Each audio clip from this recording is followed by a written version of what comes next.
Attention, ce programme ne convient pas à un jeune public, en espérant que ce programme, ses images et ses propos n'heurtent pas la pureté de Madame YouTube. On les appelle maisons de passe, maisons de joie, maisons de tolérance, maisons d'abattage, maisons de plaisir, maisons publiques. Tant de maisons pour n'en désigner qu'un type, les maisons closes, les bordels, les boxons, les lupanards. Bref, des établissements abritant des prostituées, des lieux de plaisir pour les clients, mais aussi parfois des lieux d'horreur pour les pensionnaires. Comme pour la pornographie, les maisons closes sont un vaste sujet d'histoire, que nous allons découvrir. Alors fermez vos volets, allumez une lanterne rouge. Ladies and gentlemen, bienvenue dans ce Voyons ça consacré aux maisons closes.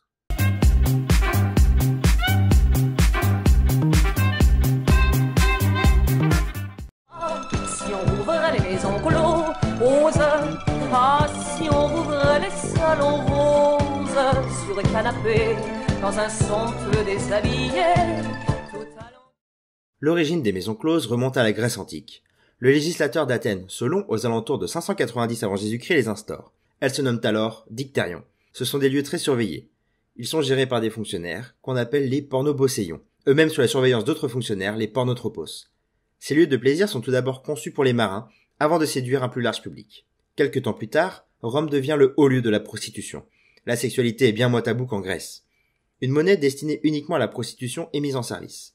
Les maisons de plaisir sont appelées à Rome des lupanaria, et déjà, des codes s'installent. Ces établissements doivent signaler leur ouverture en allumant une bougie. Les prostituées doivent, en sortant de l'établissement, se vêtir de jaune et arborer des chaussures rouge sang. Les autorités encouragent la création de ce type d'établissement qui permettait de cacher les prostituées tout en pouvant profiter de leurs services. Les femmes ne pouvaient être clientes. Les hommes mariés romains s'y rendaient sans aucune honte, y étaient même encouragés, s'ils voulaient entretenir de saines relations avec leur épouse. Les clients pouvaient sans crainte avoir des rapports homosexuels avec des prostituées mâles, mais devaient être dominants. L'inverse les aurait couverts de honte aux yeux de la société. À Pompéi, on peut encore observer les vestiges d'un de ces lieux de plaisir antiques. Mais au tout début de l'Antiquité romaine, la prostitution en maison n'est pas une activité professionnelle mais religieuse. Les hiérodules sont des prêtresses de temple qui permettent aux hommes de renforcer leur force génitale et d'apporter prospérité. Les clients payaient alors le temple au lieu des prostituées. Mais l'aspect commercial de l'activité prit le dessus sur l'aspect religieux.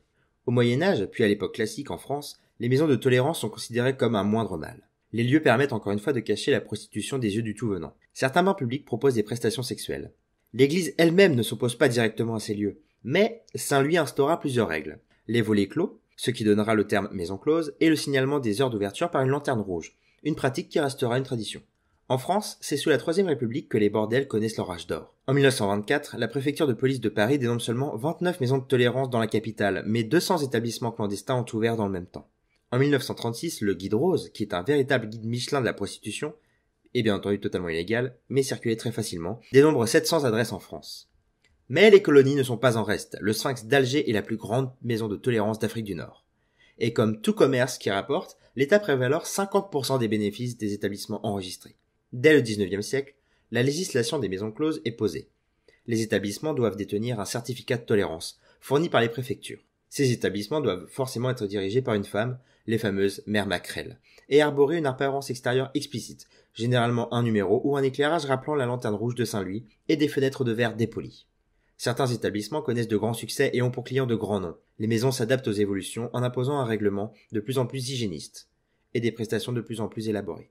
Au milieu des années 20, ces lieux deviennent mondains et le tout Paris s'y retrouve pour admirer les fresques loufoques et explicites de certains établissements et assister à des spectacles. Les lupanards ajoutent aux prestations sexuelles des numéros de music hall. Le 1-2-2 est un de ces établissements semi-bordel, semi-cabaret. Dès 1939, il reçoit des personnalités comme Colette, Marlène Dietrich, Jean Gabin ou Sacha Guitry. La maison est alors composée de 10 salons, 22 chambres et abritait une soixantaine de pensionnaires. Puis ce fut au tour du Sphinx de connaître la gloire. Il recevait régulièrement Miss Tinguette et Marlène Dietrich. Sous l'occupation, l'étoile de Kleb est très fréquentée par la Gestapo et les officiers supérieurs de la Wehrmacht. Edith Piaf y chantait régulièrement. Tous ces établissements étaient réputés et possédaient des jetons à leur effigie et des cartes de visite. Mais, le 13 avril 1946, la loi Marthe-Richard est signée et les maisons closes sont toutes fermées. Les mentalités changent et les maisons closes sont mal vues et deviennent dans l'esprit de beaucoup des lieux d'esclavage moderne. Mais si ces lieux ont disparu, leur souvenir est resté, car elles inspiraient les plus grands auteurs comme Guy de Maupassant ou Gustave Flaubert, des peintres comme Toulouse-Lautrec, Van Gogh ou encore Otto Dix. Et le cinéma n'est pas en reste. Les maisons closes sont le décor de la série de Canal+, Maison close, ou du film de Bertrand Bonello, L'Apollonide, Souvenir de la maison close. Bien que fermées depuis plus de 70 ans, les maisons closes ne cessent de nourrir l'imaginaire collectif. Ces lieux sont de vastes sujets de recherche. Il s'y passe tellement de choses. des horreurs comme des moments plus légers. Je vous invite donc à poursuivre vous-même l'histoire des maisons closes en fouillant de nombreux ouvrages traitant du sujet. Ladies and gentlemen, j'espère que cet épisode de Voyons ça vous aura plu. Et si c'est le cas, n'hésitez pas à commenter la vidéo. Même en mettant OK point, ça me suffira largement du moment que vous commentez. N'hésitez pas également à aimer la vidéo. Non, c'est même pas n'hésitez pas, c'est aimer la vidéo si vous l'avez aimée. Oui, sinon ça n'a aucun sens. N'hésitez pas également à vous abonner car il y a plein de nouvelles choses qui vont arriver juste après. Notamment peut-être si on atteint les 150 abonnés, un Voyons ça sur la prostitution. Et si on atteint les 50 j'aime, attention, on fera une pétition pour faire revenir les maisons closes en France. Et je déconne pas, il y aura une vidéo pour prouver qu'on le fait. Alors mes chers ladies, mes chers gentlemen, je vais vous laisser là-dessus. Et je vous dis la traditionnelle et la solennelle Ladies and gentlemen, c'était le LNG.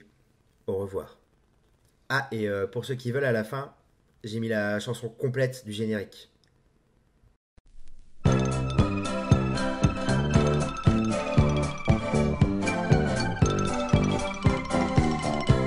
Moi j'étais pas faite pour les rondes serviettes ni pour les biberons, mais pour les paillettes et les gants longs. Rêvons. C'est pas d'être honnête qui m'ennuie, mais simplement d'être ce que je suis. Je voudrais faire la fête une fois dans ma vie, pas mourir bête. Ah, si on rouvrait les maisons closes, ah, si on rouvrait les salons roses, sur le canapé, dans un son peu déshabillé, tout alangui en attendant le monsieur qui la. Si on rouvrait les maisons closes, ah, je vous jure que ça me ferait quelque chose. Nonchalamment, je lui ferais mon boniment. Pas pour l'argent, mais pour le sentiment. Moi, j'étais pas faite pour ce temps, sans fleurs ni poète, sans printemps. Je me sens midinette, je me sens d'avant. Ah là là. C'est pas d'être sage qui m'ennuie, mais le repassage et les sorties, un petit dérapage un jour dans ma vie, serait pas dommage. Ah, si on rouvrait les maisons closes, ah, mais j'entends ma patronne qui me cause. Janino 2, c'est bon de rendre un homme heureux.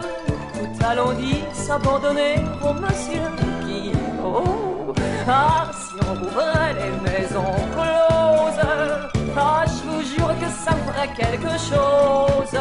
Je l'aimerais tellement qu'il reviendrait régulièrement, pas pour l'argent mais pour le sentiment.